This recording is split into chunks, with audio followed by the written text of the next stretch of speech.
नमस्कार दोस्तों, स्वागत है आपका आपके YouTube channel the learning dream पर। प्यारे साथियों, आज हम बात करने वाले हैं यूपीएसआई 2025 भर्ती के बारे में। आप में से बहुत से लोग 4543 वैकेंसियों के लिए जोर शोर से तैयारी कर रहे हैं। फॉर्म भरे हुए लगभग 2 महीने हो चुके हैं और अब सबके मन में कुछ बड़े सवाल है। हमारी तैयारी कितनी हुई है, इसका ठीक ठीक पता कैसे करें? इस बार एक स्टेट स्कोर क्या हो सकता है और सबसे बड़ा सवाल, एग्जाम आखिर कब तक हो सकता है? आज इस वीडियो में हम इन्हीं सब पॉइंट्स पर तसल्ली से बात करेंगे। दोस्तों, सबसे पहले ये जानना जरूरी है कि आपकी तैयारी किस लेवल पर है। इसका एक बहुत सटीक तरीका है। सिलेबस की गहराई में जाए, क्या आपको अपने हर सब्जेक्ट, चाहे वो मैथ्स हो, रीजनिंग, हिंदी या फिर मूल विधि और संविधान के सारे टॉपिक्स पता है? टॉपिक्स के अंदर सब टॉपिक्स, सिर्फ टॉपिक्स का नाम ही नहीं बल्कि उसके अंदर कौन कौन सी हेडिंग्स या सब टॉपिक्स आपको पढ़ने हैं, क्या आपने उनकी लिस्ट बनाई है? सेल्फ असेसमेंट, एक लिस्ट बनाकर टिक कीजिए कि कौन सी हेडिंग आपकी पूरी तरह से तैयार है और कौन सी अभी बाकी है। ये आपको आपकी कमजोरी और मजबूती दोनों बताएगा। इस बार सफल होने के लिए ये जरूरी है कि आप सिलेबस का 100% कवर करके जाएं।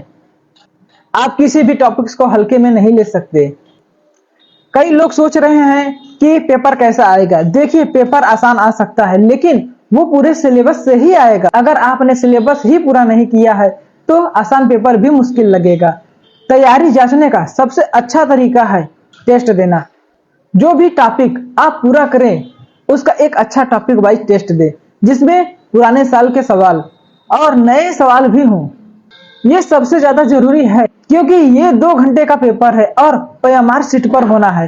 टाइम मैनेजमेंट का खेल 160 सवाल है और 120 मिनट है। मानकर चलिए कि ओएमआर यानी गोले भरने में ही 30 मिनट लग सकते हैं, तो आपको पेपर सॉल्व करने के लिए असल में 90 मिनट ही मिलेंगे।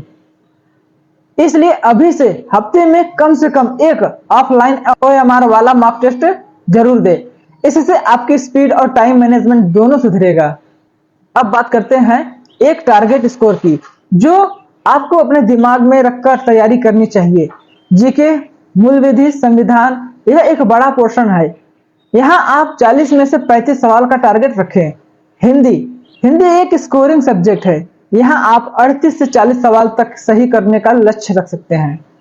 रीजनिंग में कुछ सवाल लंबे हो सकते हैं, फिर भी 32 से 35 सवाल एक अच्छा टारगेट रहेगा। मैथ्स, अगर 7-8 सवाल मुश्किल भी आते हैं तब भी 30 से 32 सवाल आप आराम से कर सकते हैं। सबसे बड़ा सवाल यह है कि एग्जाम कब तक हो सकता है। यह सवाल आप सभी के मन में है। देखिए, भर्ती बोर्ड अभी 1 नवंबर को कंप्यूटर ऑपरेटर का पेपर करा रहा है। संभावना है कि बोर्ड पहले उस पेपर से अपने सारे सिस्टम को एक बार फिर से परख लेगा। भले ही यूपीएसआई में 15 लाख से ज्यादा फॉर्म भरे हैं, लेकिन बोर्ड ने 50 लाख बच्चों का पेपर भी कराया है, इसलिए उनके लिए यह बड़ी चुनौती नहीं है। जो निजी विचार और संभावना लग रही है वो दिसंबर या जनवरी की महीना है। मेरा सुझाव है कि आप दिमाग में 15 दिसंबर जैसी कोई तारीख मांगकर चलें और उसी के हिसाब से अपनी तैयारी को फाइनल टच दे। जब आप मानसिक रूप से तैयार रहें तो अचानक डेट आने पर घबराहट नहीं होती। तो दोस्तों, ये थी यूपीएसआई से जुड़ी कुछ जरूरी बातें। अपनी तैयारी को टॉपिक वाइज पूरा करें, ओएमआर पर मार्क टेस्ट दें और दिसंबर को टारगेट मानकर चले। आज के लिए बस इतना ही। अगर वीडियो पसंद आए तो लाइक करें, चैनल को सब्सक्राइब करें और अपने दोस्तों के साथ शेयर करें, क्योंकि आगे भी हम लाते रहेंगे ऐसी काम की बातें बिल्कुल आपके लिए। सीखते रहिए, बढ़ते रहिए। मिलते हैं अगले वीडियो में, तब तक के लिए जय हिंद।